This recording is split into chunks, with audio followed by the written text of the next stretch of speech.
Bagaimana perjalanan Ibu Rosmiana menjadi seorang guru? Hari ini kita akan mengenal sosok guru yang luar biasa. Bukan hanya seorang pendidik, beliau adalah pejuang kehidupan. Di tengah ujian berat kehilangan suami dan harus membesarkan anak seorang diri, beliau tetap berdiri tegar. Beliau terus mengajar dengan hati, menjadi inspirasi bagi murid-muridnya. Ibu Rosminah atau yang biasa kita kenal sebagai Ibu Ros lahir di Sungguh Minasa, Kabupaten Goa tanggal 21 September tahun 1992. Ibunya bernama Salira dan ayahnya bernama Sanudin. Pada saat usia 8 tahun, beliau sudah menunjukkan tekad yang kuat untuk menjadi seorang guru. Beliau sangat suka membaca novel, dan dari setiap cerita yang ia baca, lahirlah mimpi untuk bisa berbagi ilmu kepada banyak orang.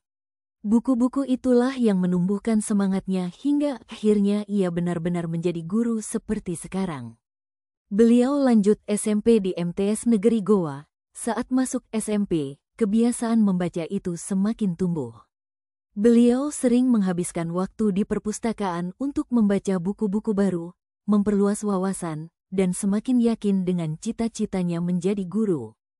Tahun 2008, beliau menginjak masa SMA di SMA Negeri 8 Goa.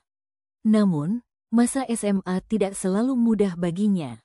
Beliau hanya memiliki sedikit teman dan jarang bergaul. Penampilannya yang sederhana sering membuatnya dianggap culun. Tak jarang, beliau menjadi korban ejekan dan bully dari teman-temannya. Meski begitu, beliau tetap sabar. Beliau memilih untuk fokus belajar dan terus berusaha, daripada membalas perlakuan itu. Setelah lulus SMA, beliau melanjutkan pendidikan di Universitas Muhammadiyah, Unismuh, mengambil jurusan Bahasa dan Sastra Indonesia. Disinilah beliau memulai lingkungan baru, menemukan teman-teman baru. Sebenarnya beliau mendaftar di jurusan PGSD, jurusan yang benar-benar ia impikan. Namun takdir berkata lain, beliau tidak lulus di jurusan itu. Rasa sedih tentu ada, tetapi orang tuanya memberi saran untuk mengambil jurusan Bahasa dan Sastra Indonesia di Universitas Muhammadiyah, Unismuh. Awalnya, beliau merasa ragu dan enggan. Tetapi demi membahagiakan orang tua, beliau memilih untuk ikhlas. Ia jalani perkuliahan dengan hati yang besar, berusaha mencintai jurusan itu. 2015 wisuda S1. Tahun 2015 menjadi awal baru dalam hidupnya. Beliau pertama kali mengajar sebagai guru honor di SMA Negeri 8 Goa. Awalnya beliau merasa takut, ragu apakah bisa menjadi guru yang baik. Namun dengan usaha dan kerja keras, beliau belajar dari setiap pengalaman. Selama kurang lebih 9 tahun, beliau mengabdi di sana hingga akhirnya dipindahkan ke SMA Negeri 9 Goa. Di sekolah barunya inilah beliau merasa lebih profesional, karena sistem belajar yang sangat baik dan mendukung. Di tengah kesibukan mengajar, tahun 2017 menjadi tahun yang penuh kejutan. Beliau bertemu jodohnya, seseorang yang sebenarnya sudah ia kenal sejak kuliah. Lucunya, dulu beliau sama sekali tidak menyangka akan berjodoh dengannya. Ia bahkan sempat tidak menyukai kakak senior itu, mulai dari gaya pakaiannya yang santai hingga rambutnya yang menurut beliau kurang rapi. Namun seiring waktu, semua pandangan itu berubah. Setelah 6 bulan mengenal lebih dekat, beliau akhirnya yakin bahwa dialah orang yang tepat. Mereka melangsungkan akad nikah pada bulan Maret tahun 2017. Dan 7 bulan kemudian mengadakan resepsi sederhana yang penuh kebahagiaan. Kebahagiaan itu menjadi penyemangat baru dalam hidupnya. 3 tahun setelah menikah, pada tahun 2020, kebahagiaan itu semakin lengkap dengan hadirnya putri pertama mereka, Alivia. Kelahiran Alivia menjadi anugerah sekaligus semangat baru bagi beliau untuk terus berjuang memberikan yang terbaik bagi keluarga. Dan 2 tahun kemudian, lahirlah putri kedua yang diberi nama Rara.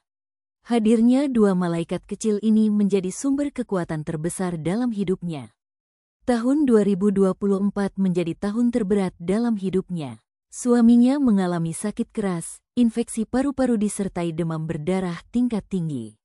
Di saat itu, keluarganya benar-benar dihantam habis-habisan oleh keadaan, baik dari segi ekonomi, tenaga, maupun emosi. Beliau merawat suami dengan sepenuh hati sambil tetap mengurus kedua putrinya dan menjalankan tugas sebagai guru. Namun takdir berkata lain. Tidak lama setelah sakit, suaminya meninggal dunia pada tanggal 8 Agustus tahun 2024. Hari itu menjadi hari paling hancur dalam hidupnya. Ia merasa kehilangan sosok yang selama ini mendukungnya. 3 bulan pertama setelah kepergian suaminya adalah masa paling sulit. Beliau merasa kehilangan dirinya sendiri, merasa kehilangan arah hidup. Setiap hari terasa kosong, bahkan saat pergi mengajar. Beliau tidak pernah berdandan seperti biasanya, karena semangat hidupnya ikut pergi bersama suaminya. Namun perlahan, cahaya harapan mulai datang. Rekan-rekan guru selalu memberi motivasi, menyemangati beliau agar tetap melanjutkan hidup. Mereka mengingatkan bahwa ada 2 sosok kecil yang sangat membutuhkannya, Alivia dan Rara. Perlahan, beliau mulai bangkit. Beliau kembali merawat dirinya, kembali tersenyum, dan kembali mengajar dengan hati. Namun beliau sadar, proses ini belum selesai. Hingga hari ini, beliau masih mencoba sembuh dari traumanya. Masih belajar berdamai dengan rasa kehilangan. Tetapi setiap hari beliau berusaha menjadi lebih kuat, demi Alivia, demi Rara, dan demi murid-murid yang membutuhkan inspirasinya. Dan tahun ini, usahanya membuahkan hasil. Bel lulus seleksi P3K, sebuah pencapaian yang membanggakan. Momen ini menjadi pengingat bahwa meski hidup sempat menghantamnya habis-habisan, beliau mampu bangkit dan meraih impian. Kisah beliau mengajarkan kita bahwa kehilangan bukan akhir dari segalanya. Kita boleh jatuh, kita boleh menangis, tapi jangan pernah berhenti untuk bangkit. Karena selalu ada harapan, selama kita mau berjuang.